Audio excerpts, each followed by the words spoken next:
राधे राधे दोस्तों। आज हम जिनकी कहानी सुनने जा रहे हैं उनमें भी कई दफ़ा जो है लांछन लगाए गए हैं और उनमें से एक लांछन ये भी है कि राम भगवान होते हुए भी अपने पिता के मृत्यु को रोक क्यों नहीं पाए। राजा दशरथ राम के पिता होते हुए भी पुत्र के वियोग में तड़प तड़प के जान कैसे चले गए। तो आइए इसके कहानी को भी हम विस्तार में जानते हैं। पौराणिक कथाओं के अनुसार श्रवण कुमार के माता पिता को पुत्र की प्राप्ति का वरदान तो मिला था, लेकिन ब्रह्मा जी का चेतावनी भी था कि अगर तुम्हें पुत्र को देख लोगे तुम दोनों अंधे हो जाओगे।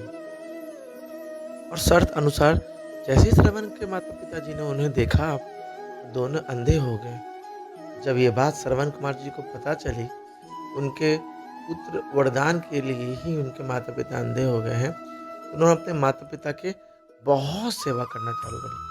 श्रवण कुमार अपने माता पिता के कामों में बहुत मदद करते थे। घर का सारा काम जैसे नदी से पानी भर कर लाना, जंगल से लकड़ियाँ लाना, चूल्हा जलाकर खाना बनाना आदि सब श्रवण कुमार ही करते थे। माता पिता के काम करने वो जरा सा भी थकते नहीं थे। एक बार उन्हें अंधे माता पिता ने उनकी इच्छा जताई, बेटे उनका सभी इच्छाएं तो तुमने पूरी कर दिया है, बस एक इच्छा बाकी रह गया है। उन्होंने तीर्थ यात्रा करने की इच्छा जताई। श्रवण कुमार ने माता पिता की आज्ञा मानते हुए उन्हें प्राण रहते ही उनकी इच्छा पूरी करने की वचन दे दिया। कंधे पर कावड़ लेकर और उसमें दोनों को बैठाकर वो तीर्थ यात्रा के लिए निकल पड़े।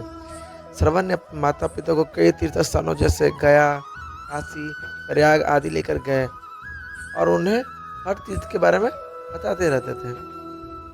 एक दिन श्रवण कुमार जब माता पिता को लेकर अयोध्या के समीप जंगल पहुंचे जहां रात्रि का समय हो रहा था, वहाँ विश्राम करने लगे।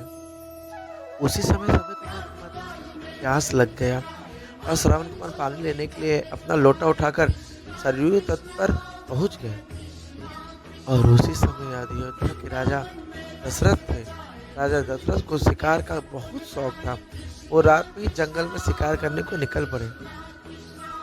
जब श्रवण कुमार सरयू तट पर लोटा लेकर पानी भर रहे थे अपने माता पिता के लिए, उसी समय राजा दशरथ को ऐसा लगा कोई पशु जो है वो पानी पीने आया है। वो अचानक पानी का आवाज सुनते ही उन्होंने सटीक तीर मारा जो श्रवण के सीने में जा लगा। श्रवण के मुंह से आह का शब्द निकला। और जब राजा दशरथ सरयू तट पर शिकार लेने गए तो उन्होंने श्रवण को मूर्छित देख अपने भूल का एहसास हुआ और उन्होंने श्रवण जी से कहा कि उनसे अनजाने में अपराध हो गया है। उन्होंने श्रवण से क्षमा मांगते हुए कहा, मुझे क्षमा करना भाई, ये अपराध मैंने अनजाने में कर दिया है। बताइए मैं आपके लिए क्या कर सकता हूँ। और जब श्रवण जी ने राजा दशरथ जी को दुखी देखा तो उन्होंने राजा दशरथ से कहा, हे राजन, मैं अपनी मृत्यु के लिए दुखी नहीं हूँ, किंतु मैं अपने माता पिता के लिए बहुत दुखी हूँ। मैं अपने अंधे माता पिता को तीर्थ यात्रा पूरी नहीं कर पाऊंगा। आप उन्हें जल पिलाकर उनकी प्यास शांत करके उन्हें मेरी मृत्यु के समाचार सुना दीजिएगा। और जब राजा दशरथ श्रवण के माता पिता के पास पहुंचे तो उनकी माता ने बार बार श्रवण का आवाज लगाया। बस राजा दशरथ कुछ ना बोलते हुए उन्हें पानी पिलाने लगे। तो माता पिता ने पूछा, श्रवण तुम बोल क्यों नहीं रहे हो। उसी क्षण उनकी माँ समझ गई कि हमारा श्रवण नहीं है। तब दुखी हृदय से राजा दशरथ ने सारी वाक्या को सुनाया और कहा, मेरे से अपराध में गलतीवश आपके बेटे की मृत्यु हो गई है।